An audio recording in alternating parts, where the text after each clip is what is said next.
हमारी मौजूदगी है मधुबनी जिले के हरलाखी प्रखंड क्षेत्र में, जहाँ पे कांग्रेस और आरजेडी के मंच से प्रधानमंत्री नरेंद्र मोदी मां को अपने से गाली दिए थे। कार्यकर्ता वो लोग आज बिहार बंद किए हैं, उनसे जानने का प्रयास करते हैं लोग बिहार बंद क्यों किए हैं। आप लोग बिहार बंद क्यों किए हैं सर?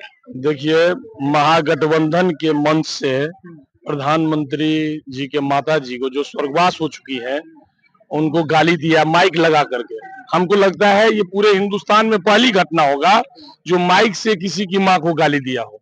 लेकिन राहुल गांधी और तेजस्वी जी बोल रहे हैं कि हम तो गाली नहीं दिए हैं, जो बीजेपी के कार्यकर्ता थे वही गाली दिए हैं। एकदम नहीं, इसकी जांच भी हो गया है, वो अरेस्ट भी हुए हैं और ये साबित भी हो गया कि कांग्रेस का मेंबर आरजेडी का वो मेंबर है जो सारे लोग आगे से एक आदमी बोलता था और पीछे से सब नारा लगा के गाली पड़ रहा था।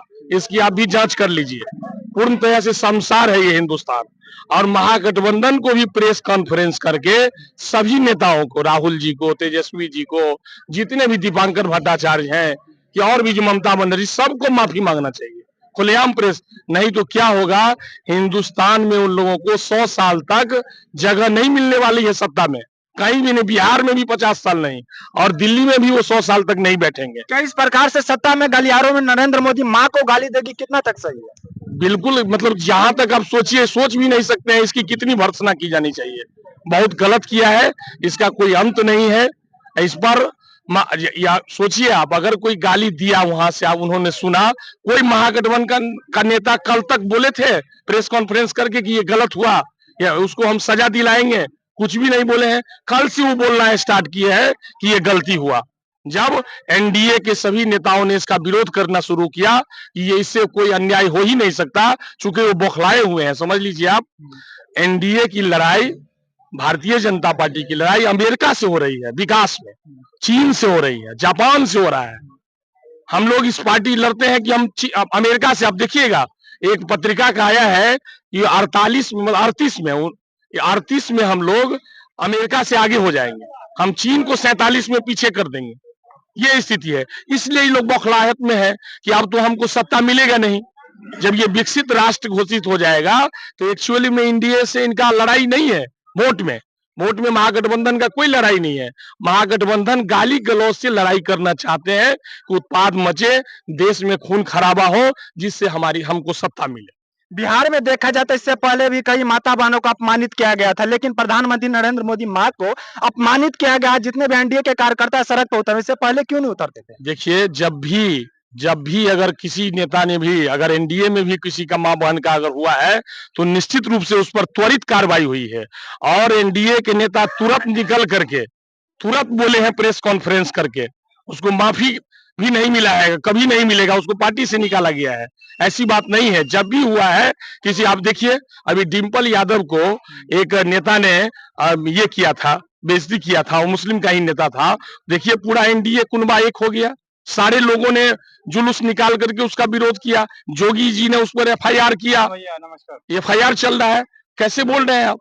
एनडीए का ये धर्म ही नहीं है किसी भी महिला पर हो, हम तो बोलते हैं किसी भी हिंदुस्तान की किसी माता पर हो, उसका विरोध एनडीए करेगा। क्या लग रहा है बिहार बंद से ये जो गाली टिप्पणी हुई, बिहार बंद से जनता में एक जागरूकता जाएगी कि हम लोग ऐसे नीचे स्तर पर नहीं उतरे, और जो लोग ऐसे नीचे स्तर पर उतर चुके हैं कि राजनीतिक विरोध, राजनीतिक प्रतिद्वंदता और सत्ता छिन जाने के कारण इस निचता पर उतरे हैं, उनको एक सबक मिलेगा और भविष्य के लिए वो सचेत होंगे। और यदि सचेत नहीं होंगे तो बिहार क्या पूरे भारत की जनता उनको जवाब देने के लिए तैयार है कि हमें ऐसे नेता चाहिए जो भारत के सभ्यता और संस्कृति को जाने, ऐसे नेता जिनको भारतीय सभ्यता और संस्कृति से दूर दूर तक कोई परिचय नहीं है। ऐसा नेता हिंदुस्तान को नहीं चाहिए।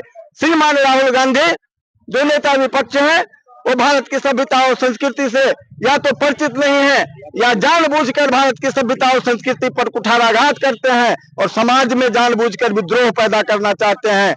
क्योंकि आप लोगों ने देखा होगा कि राजनीति में सत्ता की गलियारे तक पहुंचने के लिए लोग गलत हथकंडों का जो प्रयोग करते हैं, उसमें ही यह सबसे गलत हथकंडा है जिसकी कल्पना भी नहीं की जा सकती थी कि भारत के प्रधानमंत्री, जो पक्ष विपक्ष सारे देशवासियों का प्रधानमंत्री है, जो काफी उम्र दराज है, उनकी मां को कांग्रेस के उस मंच पर जिस पर राहुल गांधी और बिहार के युवराज तेजस्वी गांधी के लिए बना था, उस मंच से सरेआम बाधा लगा के ध्वनि विस्तारक यंत्र के द्वारा अभद्र अभद्र गालियां दी गई।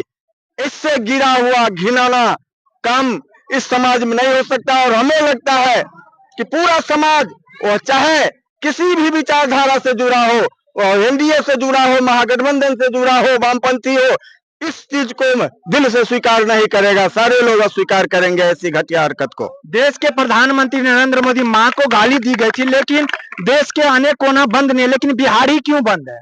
क्योंकि यह घटना बिहार में हुई है, इसलिए हम बिहारियों का पहला दायित्व बनता है कि ऐसे घिनौने हरकत का हम लोग पुरजोर विरोध करें। लेकिन महागठबंधन के नेता का मतलब ये बोला जाता है कि मतलब हमारे बीजेपी के ही कार्यकर्ता द्वारा गाली साजिश रची गई थी। महागठबंधन के द्वारा बोला जाता है।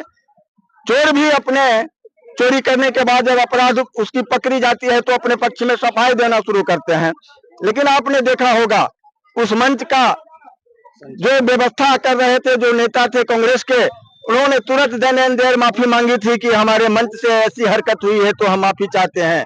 और यह जो आरोप है निराधार साबित हो चुका है, क्योंकि जांच में जो व्यक्ति मंच पर चढ़ के प्रधानमंत्री की मां को गाली देने का काम किए हैं वो कांग्रेस के कार्यकर्ता हैं, रजिस्टर्ड कार्यकर्ता हैं। यह बात साबित हो चुकी है, इसलिए ऐसा बेतुका बयान कहीं से फिट नहीं बैठता है। लेकिन सोशल मीडिया पे तो वायरल हो रहा है कि भाजपा का पट्टी लगा के जो व्यक्ति गाली दे तो भाजपा का पट्टी लगा के घूम रहे सरेआम नरेंद्र मोदी सोशल सभी मीडिया पर वायरल हो रहा है। उस अपराधी का एक भी चित्र आप दिखा दीजिए जो भाजपा का पट्टी लगा के गाली दे रहा है। नरेंद्र मोदी जिंदाबाद जिंदाबाद जिंदाबाद, एनडीए गठबंधन जिंदाबाद जिंदाबाद जिंदाबाद।